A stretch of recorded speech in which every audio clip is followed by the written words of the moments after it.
नमस्कार, मी अशोक मुरुमकर. सध्या करमाळा तालुक्यात जिल्हा परिषद आणि पंचायत समिती इच्छुकांचे अर्ज दाखल करण्याची सध्या प्रक्रिया सुरू आहे. अनेक राजकीय घडामोडी घडत आहेत. एका बाजूला मोहिते पाटील आणि नारायणआबा पाटील यांची युती तुटली असल्याचं सांगितलं जात आहे. यावर अधिकृत अजून काही कोण बोललेलं नाही. दुसरीकडं शिंदे आणि बागल एकत्रित आलेले आहेत. मात्र शिंदे यांना देखील घड्याळ चिन्ह मिळणार नाही हे जवळजवळ आता निश्चित झालेलं आहे. ते अपक्ष म्हणून त्यांचे उमेदवार रिंगणात असतील. भाजप त्यांना स्वीकारणार का, असे अनेक वेगवेगळे प्रश्न आहेत. नेमकं पत्रकारांच्या नजरेतून आपण याला कसं पाहतोय हे आपण चर्चा करणार आहोत. आपल्याबरोबर करमाळ्यातील ज्येष्ठ पत्रकार आणि राजकीय घडामोडींवर बारकाईने लक्ष असतं ते जयंत दळवी आपल्याबरोबर आहेत. कसं पाहताय तुम्ही या घडामोडीकडे आणि तुम्ही काय काय ऐकले नेमकं? सध्या करमाळा तालुका पूर्वीपासून गटातटाच्या याच्यावर आहे. आत्ता जरी राजकीय पक्ष AB फॉर्मसाठी कोण म्हणते घड्याळ, कोण म्हणते तुतारी, कोण म्हणते कमळ, कोण म्हणते धनुष्यबाण, अशा बऱ्याच घडामोडी चाललेल्या आहेत. काही जणांनी विकास आघाडी म्हणून फॉर्म भरलेले आहेत. स्वतंत्र पॅनल उभा करण्याच्या तयारीत आहेत. पण सध्याची परिस्थिती जर बघितली आपण तर अधिकृतपणे जिल्ह्याचे नेते संजय मामा शिंदे आणि करमाळा तालुक्याच्या नेत्या रश्मी बागल यांनी त्यांच्या युती झालेली पालकमंत्र्यांच्या सूचनेनुसार युती झाली असं त्यांनी जाहीर केल्यासारखंच म्हणायला काय हरकत नाही. आणि त्यानुसार त्यांची प्रोसेस चालू बी आहे. काही ठिकाणी कमळ भरलेत आणि काही ठिकाणी सफरचंद बी भरलेत चिन्हावर. अजूनही म्हणजे विचलित राहिलेत काही उमेदवार की आपल्याला घड्याळ मिळतं आहे का आपल्याला सफरचंदवर उभं राहायचं आहे, अशी परिस्थिती त्या गटाची झालेली आहे. तर या साईडला विद्यमान आमदार नारायणआबा पाटील, माजी आमदार जयवंतराव जगताप आणि जिल्ह्याचे नेते मोहिते पाटील गट, हे तिन्ही गट पूर्वीपासून एकत्रित आहेत. परंतु या 2 दिवसाच्या घडामोडीत अशी परिस्थिती झालेली आहे की कोणचा जिल्हा परिषद गट कोणत्या नेत्याकडे द्यायचा, यामुळे त्यांच्यात द्विधा निर्माण झालेली आहे. आता करायची काय परिस्थिती, तर ह्याच्यासाठी सर्व कार्यकर्त्यांनी, मोहिते पाटील गटाचे कार्यकर्ते असू द्या, नारायणआबा पाटील यांचे कार्यकर्ते असू द्या, जयवंतराव जगताप यांचे कार्यकर्ते असू द्या, त्यांनी आपापल्या कार्यकर्त्यांना उमेदवारीचा अर्ज भरण्याच्या सूचना दिलेल्या आहेत.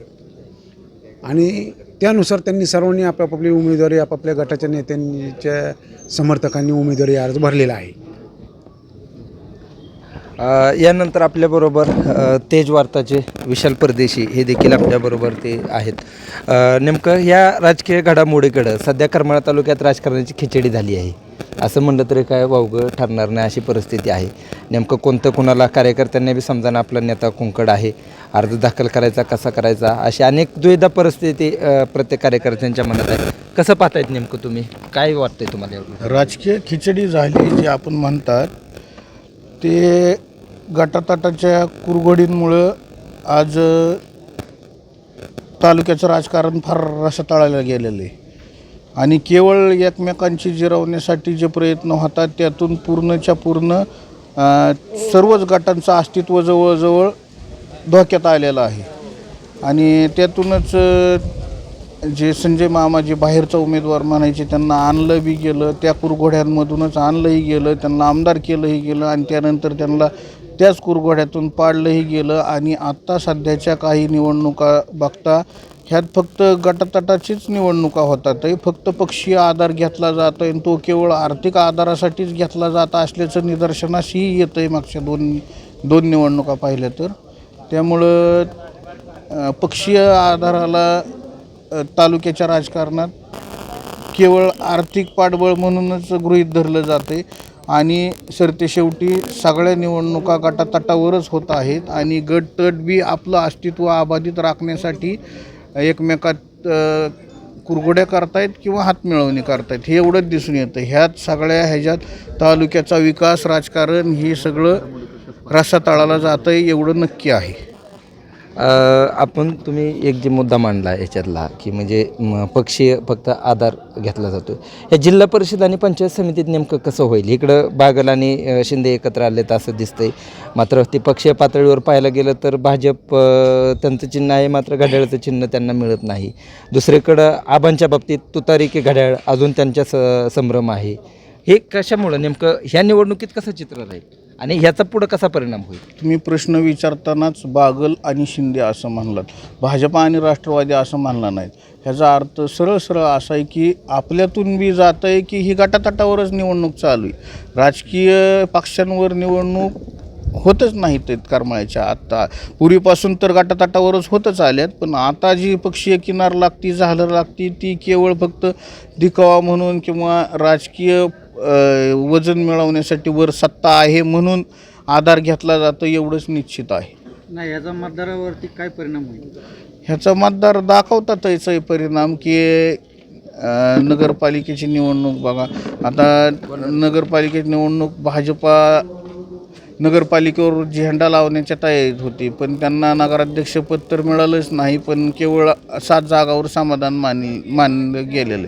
त्यात बी गटतट असं झाल्याचं बी थोडंसं बोललं जातं आहे लोकांकडून की चेहरा पाहून उमेदवार झालेले आहेत, गट किंवा पक्ष पाहून उमेदवार निवडून आलेले नाहीत असं बोललं जातं. आणखी आपल्याला ज्येष्ठ पत्रकार जयंत दळवे यांना काय मुद्दा मांडायचा आहे? काय वाटतंय नेमकं तुम्हाला, काय म्हणायचं? हे जे चित्र आहे स्पष्ट चित्र 3 वाजण्याच्या आसपास आपल्याला लक्षात येईल, परंतु राजकीय घडामोडीनंतर असंच लक्षात येतं आहे की युती आघाड्यामध्ये काहीतरी प्रॉब्लेम झालेला आहे, काहीतरी अडीअडचणी निर्माण झालेल्या आहे. हे सध्याच्या परिस्थितीनुसार लक्षात येत आहे. तरीसुद्धा ज्या त्या कार्यकर्त्यांनी आपापल्या पद्धतीने सर्व उमेदवारांना, प्रत्येक उमेदवारांना की तुम्ही फॉर्म भरा, जिल्हा परिषद असो, पंचायत समिती असो, ज्या त्या गटात तुम्ही उमेदवारी अर्ज भरण्याची प्रक्रिया करण्यासाठी सूचना त्यांनी दिलेल्या आहेत. एक मात्र एकूण ह्या चर्चेवरून एक लक्षात येतं आहे, करमाळा तालुक्याचं राजकारण नेमकं कोणत्या दिशेने जाईल माहीत नाही, मात्र सध्या राजकीय घडामोडी प्रचंड वेगाने असं घडत आहेत. नेमकं 27 तारखेला याचं चित्र स्पष्ट होईल. 3 वाजेपर्यंत अर्ज दाखल करण्यासाठी वेळ असला तरी देखील यातून अर्ज मागे कोण घेणार, कोणाचे अर्ज राहतील हे पाहून पुढील दिशा यावरून ठरेल असं म्हणायला काय हरकत नाही. तुम्ही काय सांगता अशी बोललात. धन्यवाद.